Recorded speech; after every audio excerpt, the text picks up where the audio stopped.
Amigos, bienvenidos a Leer es un placer, el programa que produce Telemiño en un lugar tan luminoso y bello como este, que es la Biblioteca Nord de la ciudad de Las Burgas, y que ustedes pueden ver a través de nuestra propia señal, a través del canal 133 de R Televisión, y si quieren ustedes irse de viaje y vernos, lo pueden hacer a través de internet poniendo aquello de telemino.com. ¿Cómo empezamos hoy?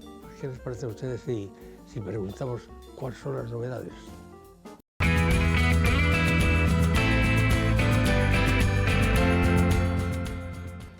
Bueno, pues esta semana las novedades son, en primer lugar, Los vencejos, de Fernando Aramburu. Tony, un profesor de instituto, enfadado con el mundo, decide poner fin a su vida. Meticuloso y sereno, tiene elegida la fecha, dentro de un año. Hasta entonces, cada noche redactará en el piso que comparte con su perra Pepa y una biblioteca de la que se irá desprendiendo una crítica personal, dura y discercida. En segundo lugar, tenemos como novedad Hasta donde termina el mar, el premio Fernando de Lara de este año 2021. En 1901, en un idílico pueblo vasco, tres hermanos contemplan en el horizonte cómo se hunde el Anabel, el vapor de su abuelo, tras la terrible tempestad de la noche anterior. Y en último lugar, en Editorial Seis Barral nos ha llegado de Muñoz Molina, Volver a dónde. Madrid, junio de 1920. Tras un encierro de 3 meses, el narrador asiste desde su balcón al despertar de la ciudad a la llamada nueva normalidad, mientras revive los recuerdos de su infancia en una cultura campesina.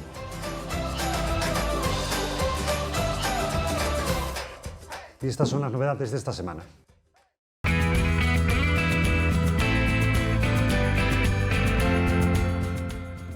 Tengo un amigo que me honró de una manera grande un día, pues diciéndome que yo era de la palabra, una cosa maravillosa. Me mandó uno de esos papeles maravillosos que se enmarcan, y le tengo gran cariño, pero además ese amigo no para de escribir, no para de pensar, es un hombre listo, inteligente, activo, es un prototipo, porque normalmente no somos así los seres humanos. Él se llama Miguel, como el arcángel San Miguel, Mosquera de apellido y Pans de segundo. ¿Está aquí? Buenas tardes. Muy buenas tardes, Enrique. ¿Cómo va la vida? Bueno, la vida va yendo, como siempre. Ahora por Madrid en la Feria del Libro. Oh, una maravilla y además algo inesperado, porque te puedes imaginar, bueno, tú sabes que tú vas a Madrid y aquello era una locura con las restricciones del COVID aún por encima.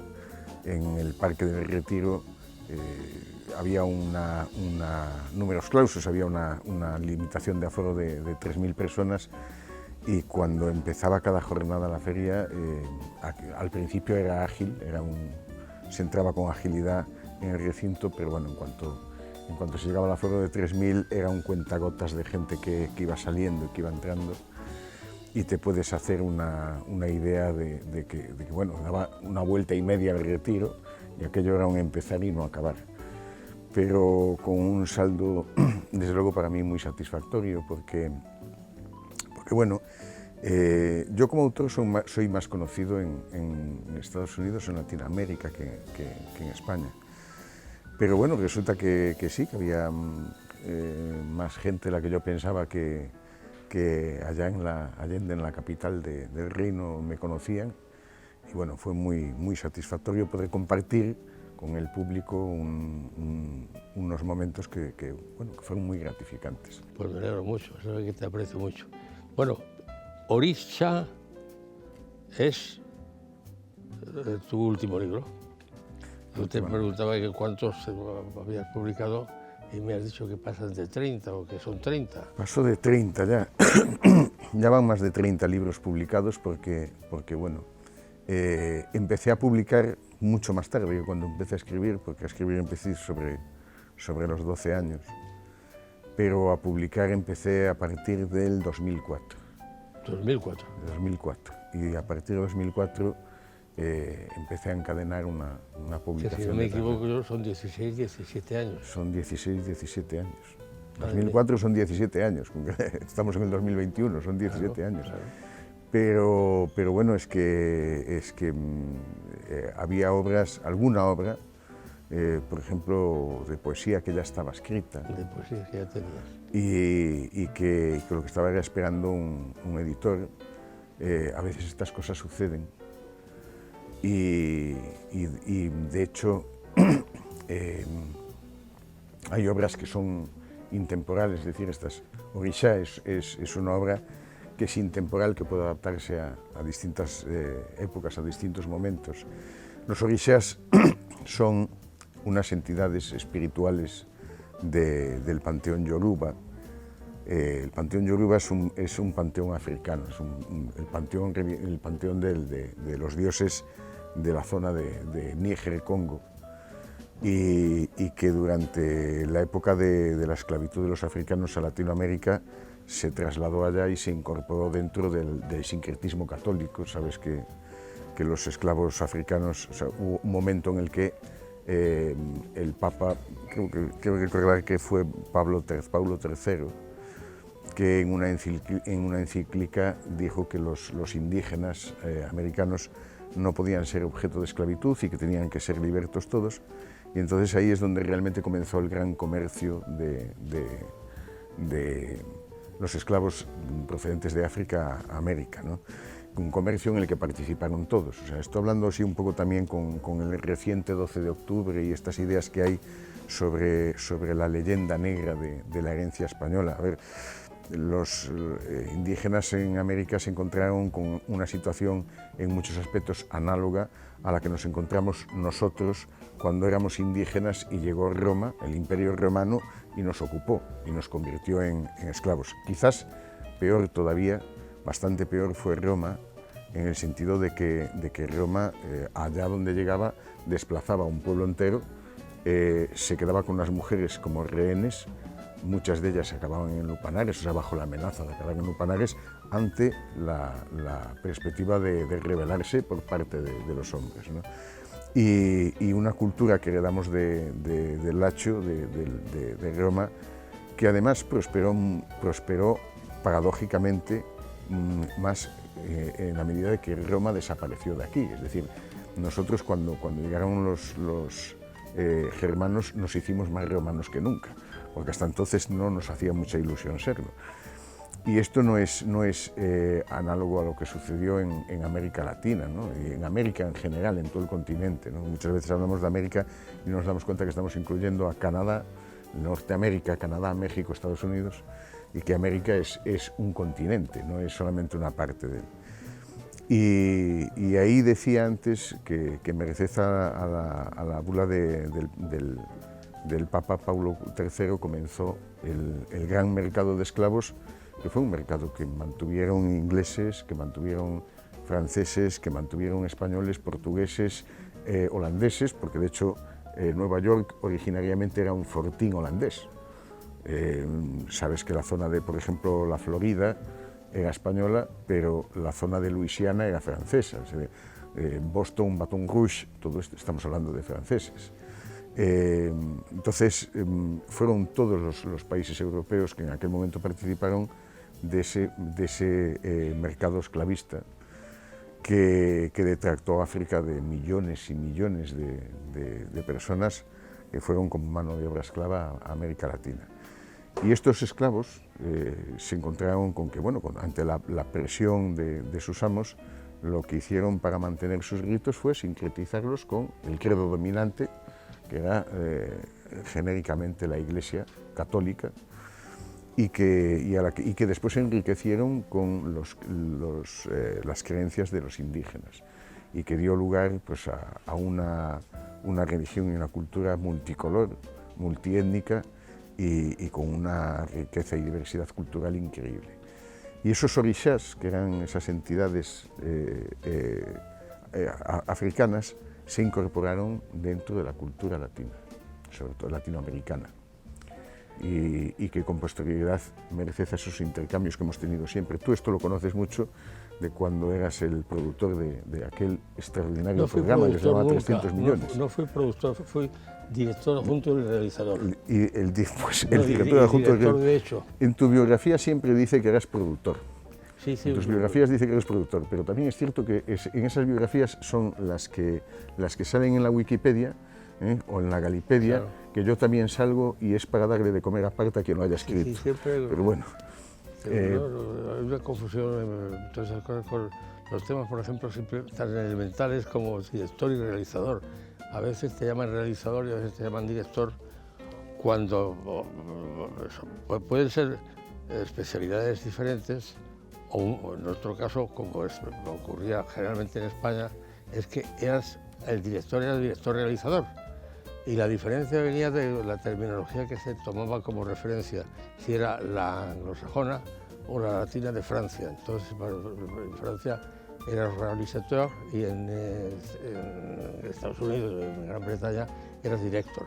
Y entonces la función era la misma, ¿me entiendes? Pero y aquí en España, pues, como somos tan amigos de discutir, en cualquier caso, lo que está claro es que tú que conoces esa realidad de América Latina, porque además era un programa que tenía una proyección muy grande. Yo recuerdo que era entre presentadores, que eran presentadores de talla, de categoría en aquel momento. Sí, y perdón que te interrumpa, porque me está dándome pie a decir cosas que normalmente no suelo decir por prudencia ni por modestia.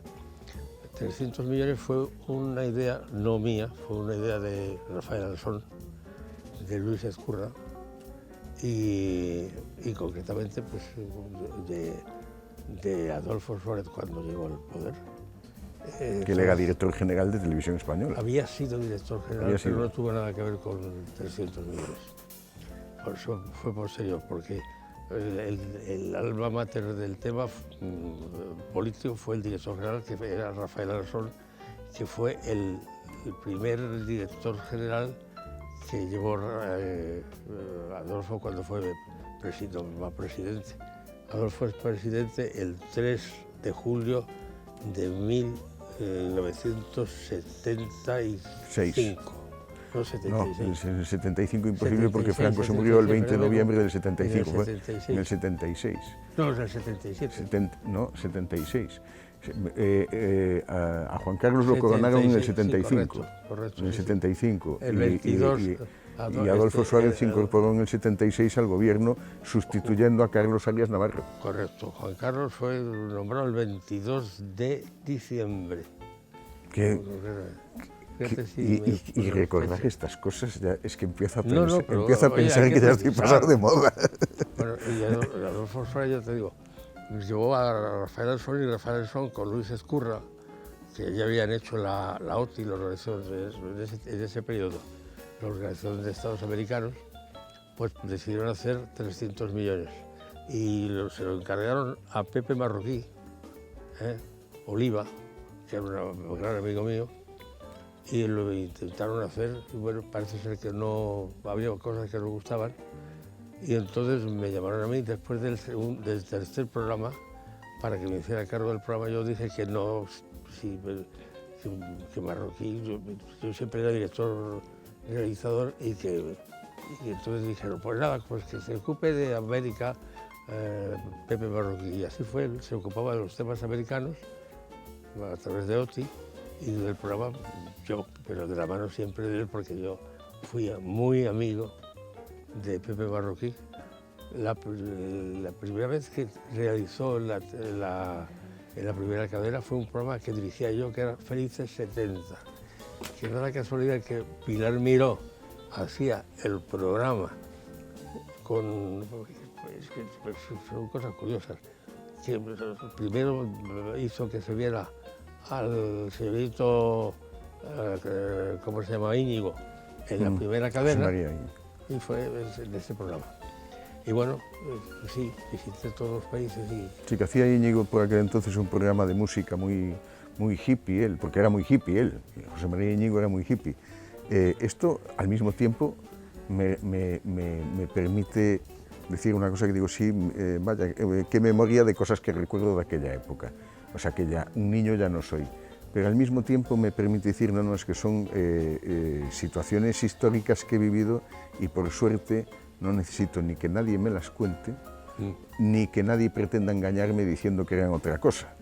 Tú sabes a lo que me refiero, o sea, que el revisionismo histórico que hay de un tiempo a esta parte, que pretenden pintarnos de color azul lo que era de color marrón y como sea nos lo quieren pintar, ¿no?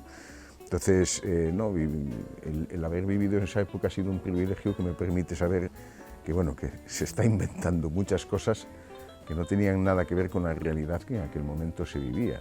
O sea, había cosas que sí, cosas muy distintas a lo que se pinta. Un momento de temblor, como ahora lo que está pasando en La Palma, hay un volcán que está... Es un gran negocio. Sí. El volcán de La Palma es un grandísimo negocio. Nos estamos saliendo un poco del tema, pero es un grandísimo negocio y te voy a explicar por qué. Mira, cuando tú ves un telediario, sobre todo los telediarios de las cadenas oficiales del gobierno, o de las cadenas oficiales de los gobiernos autónomos, tú ves que sobre todo en las cadenas oficiales del gobierno, sea el gobierno que sea, siempre te dicen lo mismo, el tiempo en Madrid, como si el resto del país no existiera. De una importancia vital, el tiempo, que si va a llover, que si va a hacer bueno, que si va a estar seco, que si van a caer chuzos, pero vamos a ver, ¿qué nos importa a la mayor parte de los españoles el tiempo que haga en Madrid? Nos importará el tiempo que haga en todos lados, pero nos centran exclusivamente en el tiempo de Madrid, como si ahí se acabase el mundo. Y una situación análoga sucede con lo que está sucediendo en La Palma. Yo voy a decir ahora, además lo voy a decir con todas las letras porque me cabrea muchísimo, que después de haber declarado 2 veces un estado de alerta en este país, el presidente del gobierno no haya declarado todavía el estado de excepción en La Palma para evacuar a los vecinos de La Palma en lugar de tenerlos confinados en sus casas, evacuar a quien sea necesario y que en lugar de estar evacuando a personas, porque esto no va a parar en 5 minutos, es decir, contra la naturaleza no se puede ir en contra, y en lugar de estar tomando medidas, lo que se está haciendo es enviando drones para salvar perros. Oiga, que primero van las personas. ¿Qué está haciendo usted? ¿Usted qué es, el presidente de los perros o el presidente de los ciudadanos? Habrá que tomar medidas y decir, no, hay que declarar el estado de excepción en Las Palmas y enviar al ejército para que pueda evacuar a la gente, que es algo tan de perogrullo y tan de sentido común que hasta sangra y duele que no se haya hecho eso. Bueno, y ahora dicho esto, que tú ya sabes que yo siempre voy a meter mi coletilla, pero vamos con eso. Y a mí lo que me interesa es tu libro. Sí. Ya me has contado de qué va. Y estábamos hablando precisamente de lo que era un orixá y de qué va. Pues es un thriller, es una novela que tiene un cierto margen de velocidad, ¿no? Pero te voy a dejar en la duda de si realmente es un thriller o es una historia de amor, porque no queda una novela de amor, no queda muy claro, porque hay ese trasfondo en el que bueno, es la historia de unos personajes que proceden de mundos muy distintos y que coinciden en un momento y que tienen que superar toda una serie de desafíos en una historia que empieza precisamente en Nigeria y que pasando por España termina en Haití y vuelve de Haití otra vez aquí a España. Te decía antes ese intercambio que tenemos con Latinoamérica, que es un intercambio histórico, en el que nosotros hemos ido allá, hemos vuelto, hay ciudadanos latinos que han venido aquí, que se han asentado y se han incorporado a nuestro país, y en ese intercambio que siempre es enriquecedor, pues es donde se desarrolla precisamente esta novela, que es capaz de atrapar al lector prácticamente desde el primer momento y que, como me han dicho más de uno, al margen de las críticas, que son críticas muy halagüeñas las que se han hecho de esta novela, que es capaz de atrapar al lector, meterlo dentro de la novela. Y me acuerdo de alguien que me decía, la correctora, porque yo voy a decir aquí, voy a presumir yo también, yo tengo un corrector.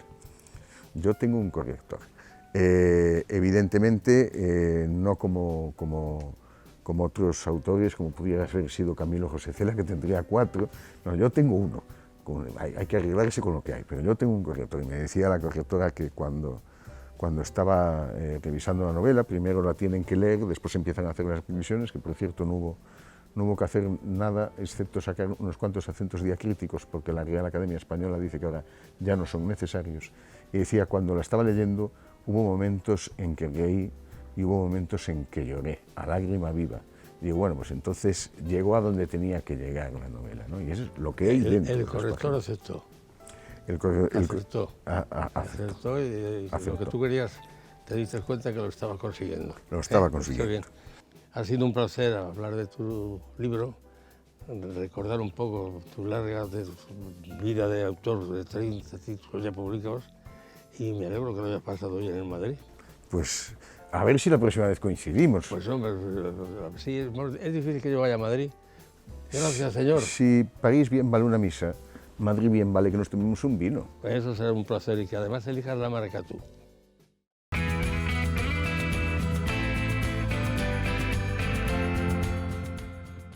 Bueno, pues esta semana los libros más vendidos son, en primer lugar, de María Oruña, El bosque de los cuatro vientos.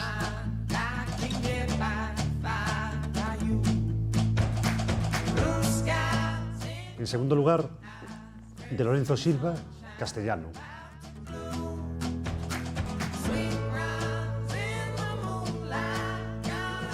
Y por último, en editorial Destino, El lunes que nos querrán, que fue Premio Nadal 2021.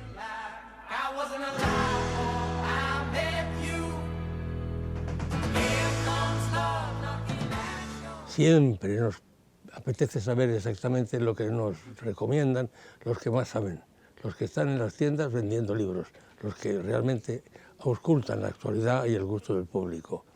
¿Cuál es el libro que ustedes recomiendan para los jóvenes?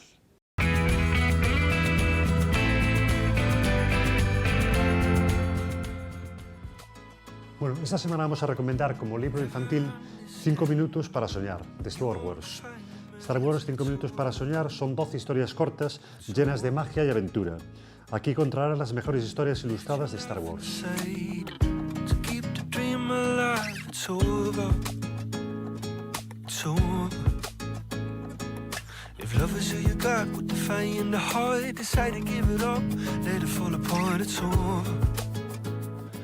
En el canal 133 de RTelevisión, y si no tienen más que internet, ponen ustedes aquello de telemino.com y ahí estamos nosotros.